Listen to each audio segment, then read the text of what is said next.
దేవుని పరిశుద్ధమైన నామానికి స్తోత్రములు.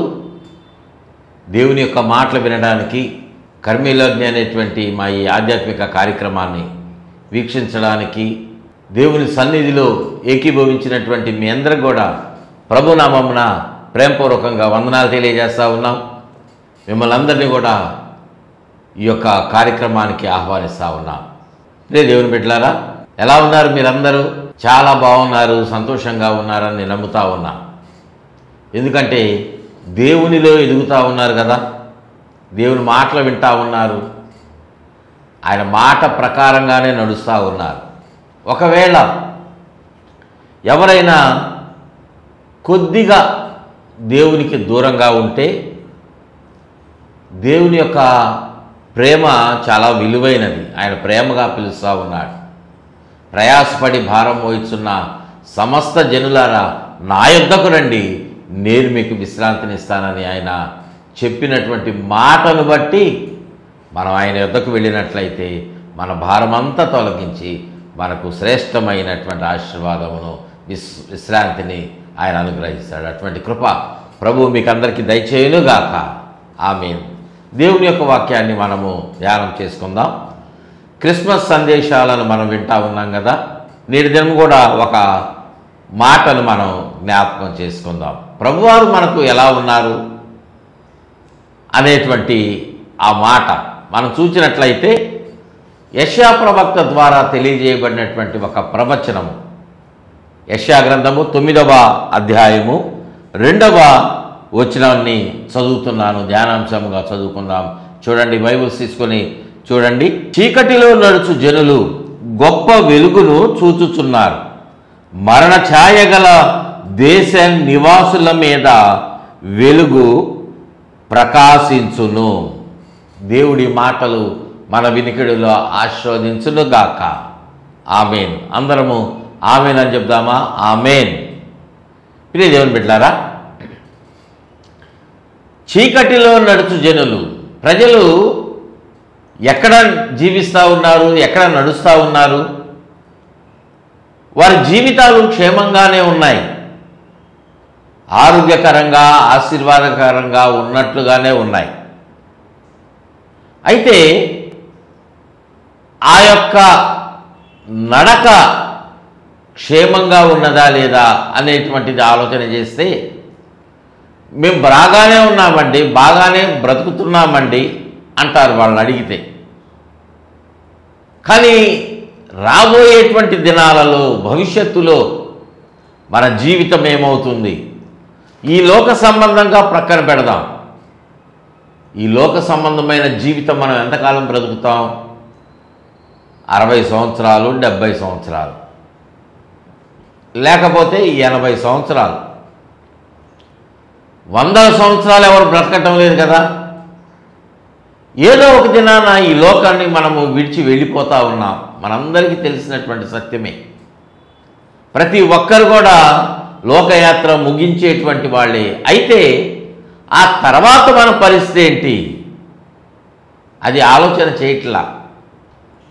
మనం అనుకునేటువంటి మాటలు ఏంటంటే, ఈ లోకంలో మనం జీవిస్తున్నప్పుడు చేసినటువంటి పుణ్యకార్యాలను బట్టి మనకు మరో జన్మ ఉన్నది. ఆ జన్మలో ఇంకా మనం మంచిగా జీవించడానికి జీవించేటువంటి జీవితాన్ని కలిగి మనం జన్మిస్తాం అని అనుకుంటాం. కానీ ఇంకొక జన్మ అనేటువంటిది లేదు. దేవుని యొక్క వాక్య ప్రకారంగా మరొక జన్మ లేదు. ఈ జన్మే మనకు ఉన్నటువంటిది. అయితే మనకు జీవితం అనేటువంటిది మాత్రం ఉన్నది. అర్థమైంది నా మాట? మరొక జన్మ లేదు, కానీ జీవితం ఉన్నది. ఆ జీవితం మనం ఎక్కడ జీవిస్తామో అనేటువంటిది ఈ లోకంలో మనము జీవించినటువంటి ఈ జీవితాన్ని మీద ఆధారపడి ఉంటుంది. అర్థమైంది నా మాట? మరొకసారి చెప్తున్నా. మనకు ఈ లోకంలో మన ప్రాణం పోయిన తర్వాత, మన యాత్ర ముగించబడిన తర్వాత మనకు జీవితం అనేటువంటిది ఉన్నది. ఆ జీవితము సంతోషంగా స్వర్గములో లేకపోతే పరలోకంలో ఉండాలి, దేవుడితో ఉండాలనేటువంటిది మనం కోరుకుంటాం. కానీ మనం దేవుడితో ఉంటామా, అపవాదితో నరకములో అగ్నిగుండంలో ఉంటామా అనేటువంటిది ఈ లోకంలో ఉన్నప్పుడే, నీవు నేను ఈ లోకంలో జీవిస్తున్నప్పుడే మనం జీవించేటువంటి జీవితం మీద అది ఆధారపడి ఉంటుంది. మానవుడు ఎక్కడ ఉంటున్నాడు అంటే చీకటిలో నడుస్తూ ఉన్నాడు. చీకటిలో అనుకోవచ్చు, మేమంతా లైట్లోనే ఉన్నామండి, వెలుతురులోనే ఉన్నాం. ఈ లోక సంబంధమైన చీకటి కాదు, ఈ లోక సంబంధమైన వెలుగు కాదు. దేవుని బిడ్డలారా, ఒక మాట మనం ఆలోచన చేస్తే, చీకటి అంటే సాతానుకు సంబంధించినటువంటి మార్గము. అర్థమైందా? చీకటి అంటే అపవాదికి సంబంధించినటువంటి మార్గము, నరకమునకు వెళ్ళేటువంటి మార్గము. వెలుగు అంటే అది దేవునికి సంబంధించిన మార్గం. దేవునికి స్తోత్రం చెల్లిద్దాం. హల్లెలూయా, హల్లెలూయా. చీకటిలో నడుచు జనులు గొప్ప వెలుగును చూస్తూ ఉన్నారంట.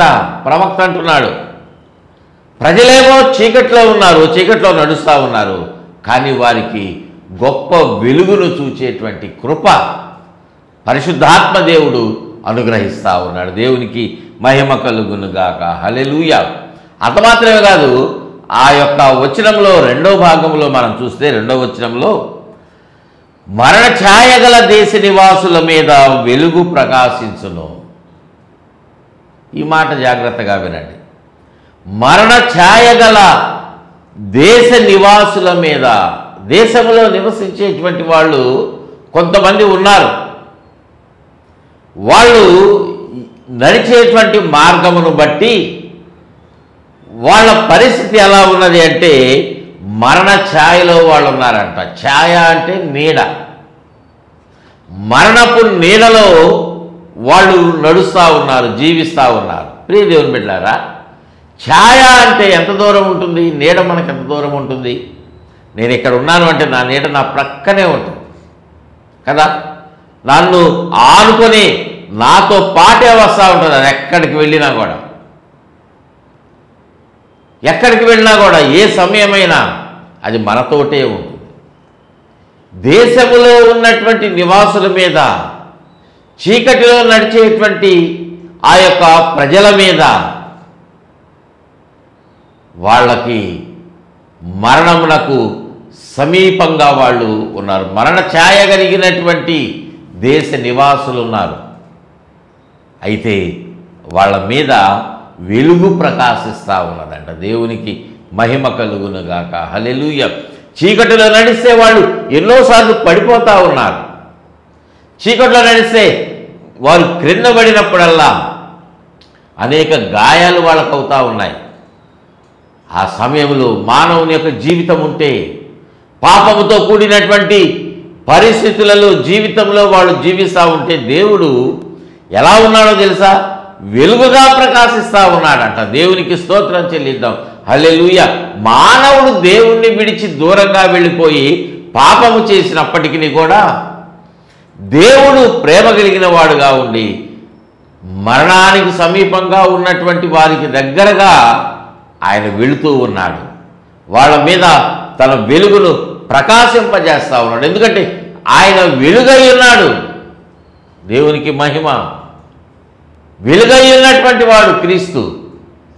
వెలుగై ఉన్నటువంటి క్రీస్తు యొక్క ఆ వెలుగు మనందరి మీద ప్రకాశిస్తూ ఉంది. దేవునికి స్తోత్రం చెల్లిద్దాం. హల్లెలూయా. మత్తయి సువార్త 4వ అధ్యాయములో 16వ వచనంలో వ్రాయబడినటువంటి ఆ వచనాన్ని మధ్యలో నుండి నేను చదువుతా ఉన్నాను. చూడండి, బైబిల్స్ తీసుకొని.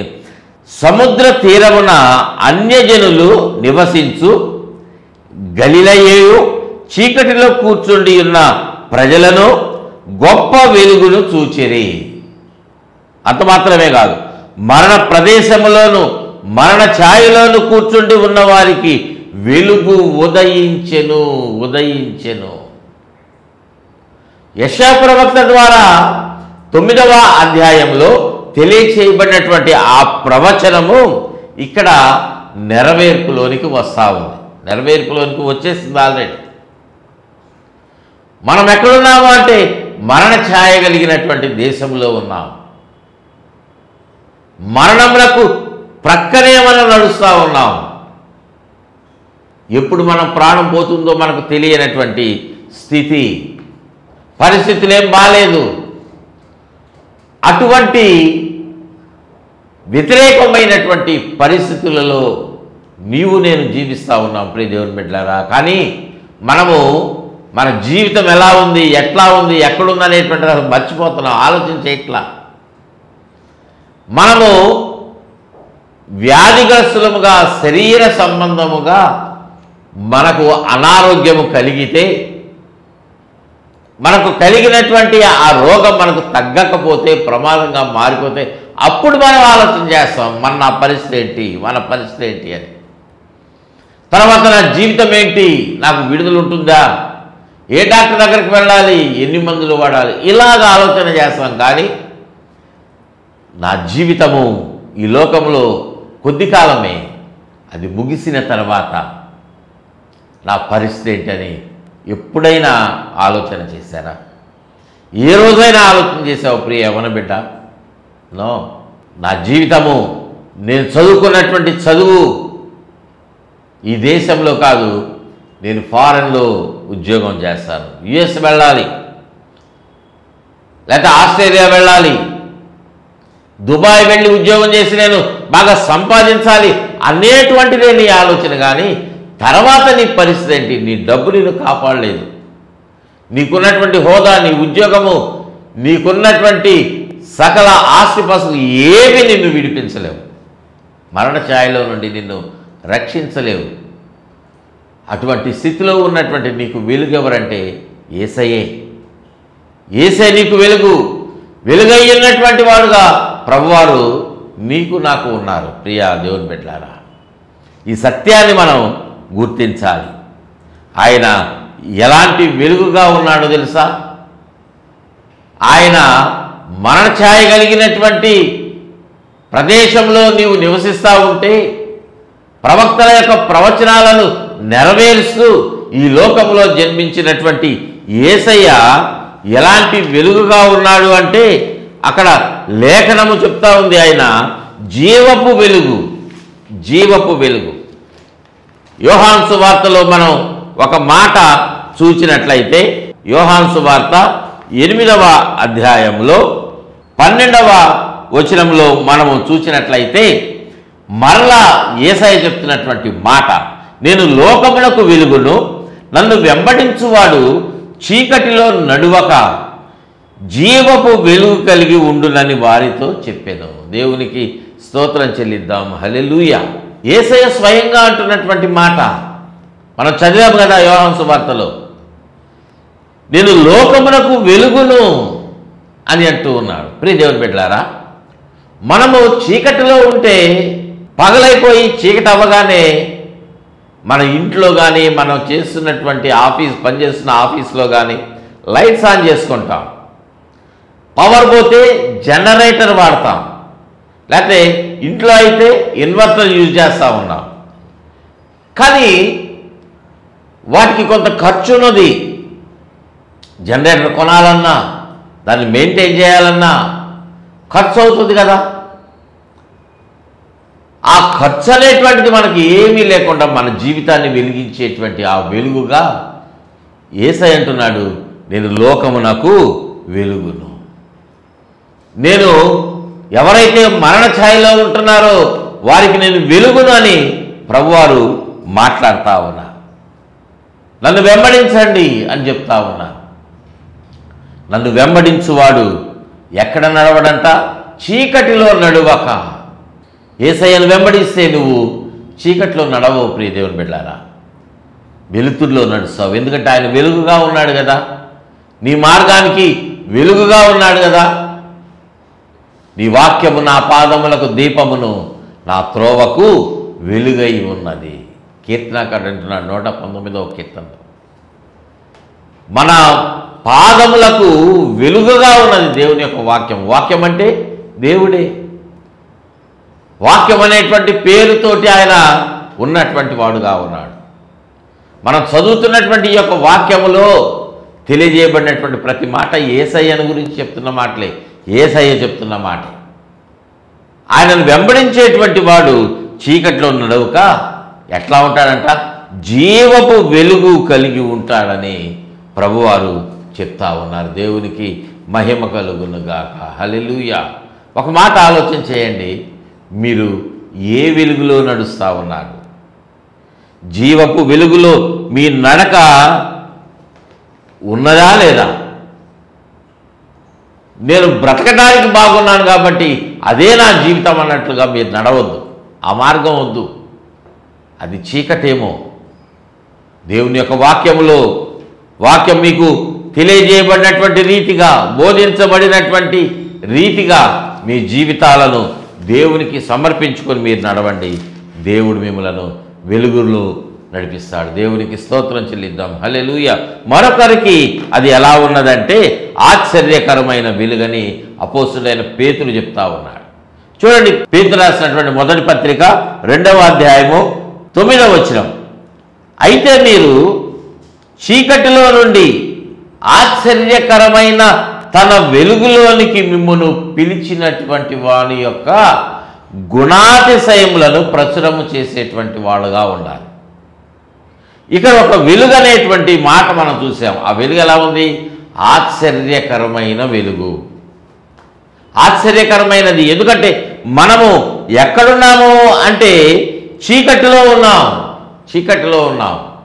చీకటిలో ఉన్నటువంటి నన్ను, నిన్ను, మనలందరినీ, నువ్వు ఏ దేశంలో నివసిస్తున్నావు, ఏ దేశంలో, ఏ ఖండంలో ఉన్నా మనమందరం చీకట్లో ఉన్నటువంటి వాళ్ళమే. ఒకానొక సమయమున నువ్వు ఎంత ధనవంతుడిగా ఉన్నా, ఏ ప్రాంతాన్ని పరిపాలన చేస్తున్నా, అధికారిగా ఉన్నా కూడా, గొప్ప ధనవంతుడివే నువ్వు, చాలా గొప్ప వాడివి, మల్టీ మిలియనీర్ అవ్వచ్చు, ఒక గొప్ప భవనం నీకు ఉండొచ్చు, ఉండేటువంటి 4-5 ఒక 50 గదులున్న ఇల్లున్నదేమో కదా మీకు. కానీ నువ్వు చీకట్లోనే ఉన్నావు అనేటువంటి సంగతి దేవుని వాక్యం చెప్తా ఉంది. ఆశ్చర్యకరమైన తన వెలుగులోనికి నిన్ను ఆయన పిలుస్తా ఉన్నాడు. దేవునికి స్తోత్రం చెల్లిద్దాం. హల్లెలూయా.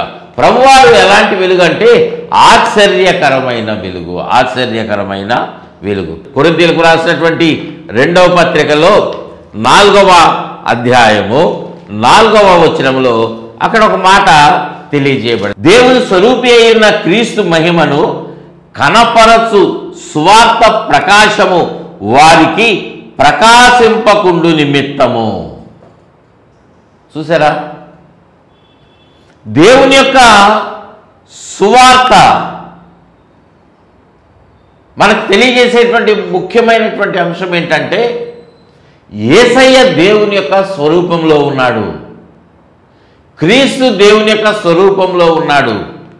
ఆయన మహిమలో ఉన్నాడు, మహిమగా ఉన్నాడు. ఆయనను కనబరిచేటువంటి సువార్త ప్రకాశము మనకు మరుగు చేయటానికని అపవాది ఎలా ఉన్నాడంటే మన కన్నులకు యుగ సంబంధమైన దేవత మన కన్నులకు గురుడ్డితనాన్ని కలుగజేస్తా ఉన్నాడంట. దేవునికి మహిమ కలుగునుగాక. హల్లెలూయా. మహిమ సువార్త, మహిమ వెలుగు,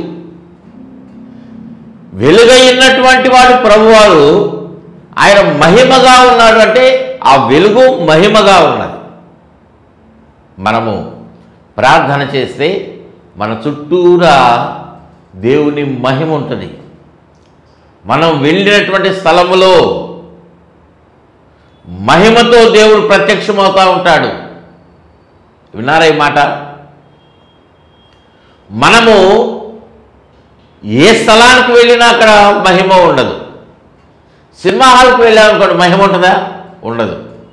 దేవుని మందిరానికి వెళితే నువ్వు ప్రార్థనాత్మతో నింపబడి ప్రార్థన చేసేటువంటి ఆలోచనతో వెళితే, ప్రార్థన చేస్తూ ఉంటే దేవుని మహిమ అక్కడ దిగి వస్తుందండి. మహిమగా ప్రభువారు కనిపిస్తూ ఉన్నారు. దేవునికి స్తోత్రం చెల్లిద్దాం. హల్లెలూయా. మరొక మాట, ఆయన ఏ వెలుగుగా ఉన్నాడు అంటే యోహాను రాసిన మొదటి పత్రిక 2వ అధ్యాయము 8వ వచనంలో చూసినట్లయితే, సత్యమైన వెలుగు ఇప్పుడు ప్రకాశించుచున్నది.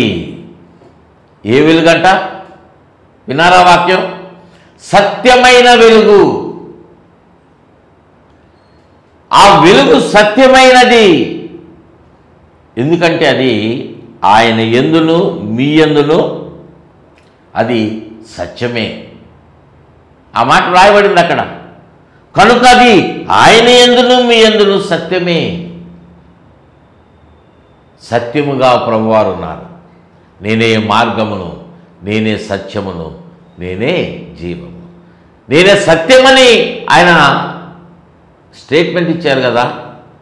అంటే సత్యం అంటే అర్థం ఏంటి? ప్రభువారే. ఆయన సత్యమై ఉన్నటువంటి దేవుడు, సత్యమై ఉన్నటువంటి వాడు. ఆయన సత్యమై ఉన్నటువంటి వెలుగుగా మన మధ్యలోనే ప్రకాశిస్తూ ఉన్నాడండి, ప్రకాశిస్తూ ఉన్నాడు. కానీ నువ్వు గుర్తిస్తూ ఉన్నావా? నీవు దేవుని గుర్తించగలుగుతున్నావా? ఒక ప్రశ్న. నాకు దేవుడు కనపడ్డు.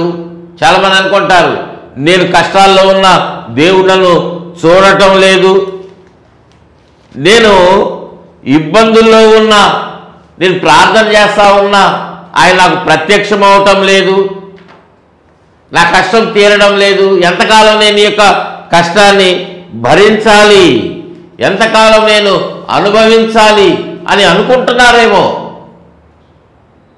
ఆయనను చూస్తున్నాడా? ఆయన చూడట్లా అనుకుంటున్నాడేమో. ప్రియజనం పెట్టారు, మీరు అనుకుంటున్నారేమో, అనుకోవద్దు అట్లా. ఆయన సత్యముగా ఉండి, మహిమగా ఉండి, ఆశ్చర్యకరమైనటువంటి వెలుగుగా, జీవపు వెలుగుగా ఉండి మన మధ్యలో అనేక సార్లు ప్రత్యక్షమవుతూ ఉంటే మనమే గుర్తించట్లా. ఒక మాట చూడండి, యెషయా గ్రంథము 60వ అధ్యాయము 19వ వచనంలో వ్రాయబడినటువంటి మాట, యెహోవాయే నీకు నిత్యమైన వెలుగవును. ఆ వచనంలో మొదట అంటున్నాడు, ఇక మీదట పగలు సూర్యుని ప్రకాశము నీకు వెలుగుగా ఉండదు. విన్నారా? సూర్యుని యొక్క వెలుగు నీకు వెలుగుగా ఉండదు. ఇక మీదట నీకు వెలుగిచ్చుటకై చంద్రుడు ఇక నువ్వు ప్రకాశింపడు. అంటే సూర్యుని యొక్క వెలుగు, చంద్రుని యొక్క వెలుగు నీకు నిష్ప్రయోజనంగా అయిపోతాయి. కానీ యెహోవాయే నీకు నిత్యమైన వెలుగును. దేవునికి మహిమ కలుగును గాక. హల్లెలూయా, హల్లెలూయా. దేవుడు నీకు ఎలా ఉంటాడంటే, తండ్రి అయిన దేవుడు ఎలా ఉన్నాడు అంటే, యేసుక్రీస్తు వారు ఎలా ఉన్నారంటే, నిత్యమైన వెలుగుగా వాళ్ళు నీకు ఉండేటువంటి ఒక సమయము ఉన్నది. ప్రియదేవుని బిడ్డలా, నువ్వే గుర్తించట్లా. ఆయన నీతో ఎన్నోసార్లు మాట్లాడాడు. మీరు చీకట్లో ఉన్నారు, పాపంలో ఉన్నారు, పాపాన్ని విడిచిపెట్టండి, చీకటిని విడిచిపెట్టండి, నేను వెలుగుగా ఉన్నాను, నేను మీతో ఉంటాను, మీలో ఉంటాను, మీ మీద ప్రకాశిస్తున్నాను, మీతో నేను నడుస్తున్నాను, మీతో మాట్లాడుతున్నానని ఎన్నిసార్లు మాట్లాడినా, ఎన్నిసార్లు మనకు చెప్పినా మనం వినడంలా. ఇదే మాట యోహాను తను వ్రాసినటువంటి సువార్తలో కూడా అంటా ఉన్నాడు కదా. యోహాను సువార్త 1వ అధ్యాయం చూడండి, 9వ వచనం నుంచి 11వ వచనం వరకు. నిజమైన వెలుగుండెను, అది లోకములోనికి వచ్చుచు ప్రతి మనుషుని వెలిగిస్తూ ఉన్నది. నిజమైన వెలుగు. ప్రభువారు ఎలాంటి వెలుగంటే అసత్యమైన వెలుగు కాదు, సత్యమైన నిజమైన వెలుగు. అది లోకములోనికి వస్తూ ఉన్నది. లోకంలోనికి వచ్చుతూ ప్రతి మనుషుని వెలిగిస్తూ ఉంది. ఆ ప్రతి మనుషుడు అనేటువంటి పదంలో నువ్వు నేను ఉన్నావు. ఇది గుర్తుపెట్టుకోండి. నేను లేనేమో, దేవుడు నాతో మాట్లాడలేదని అనుకోవద్దు. ఆయన నీతో మాట్లాడుతూ ఉన్నాడు.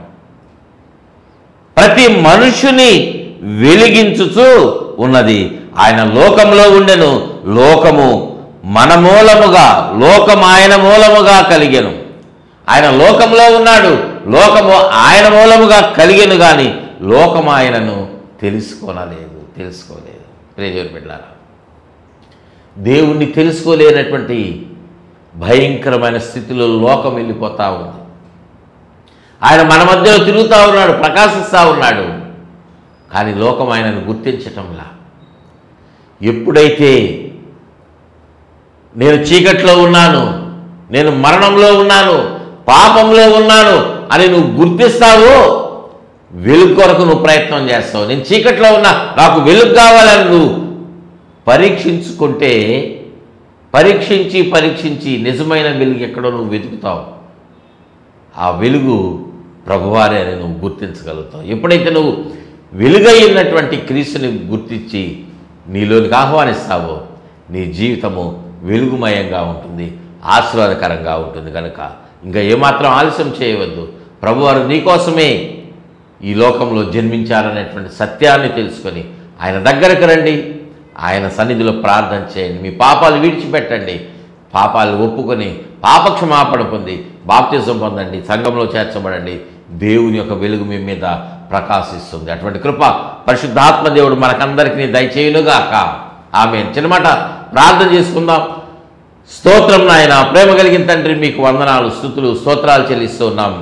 ఈ మాటలు విన్నటువంటి బిడ్డలందరి జీవితాల్లో వారు చీకట్లో ఉన్నారేమో మాకు తెలియదు నాయన, అసత్యమైన వెలుగులో ఉన్నారేమో తెలియదు, కానీ సత్యమైనటువంటి, నిజమైనటువంటి, నిత్యమైనటువంటి, ఆశ్చర్యమైనటువంటి వెలుగుగా ఉన్న దేవా, మీ జీవపు వెలుగును ప్రతి ఒక్కరి జీవితాల్లో ప్రకాశింపచేయండి.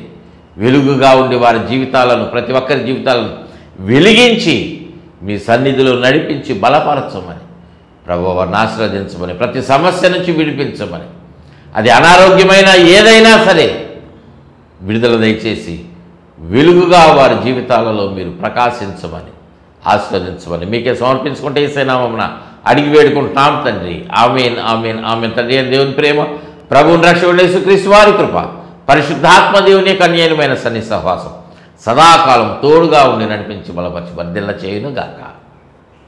ఆమేన్, amen, amen. God bless you all.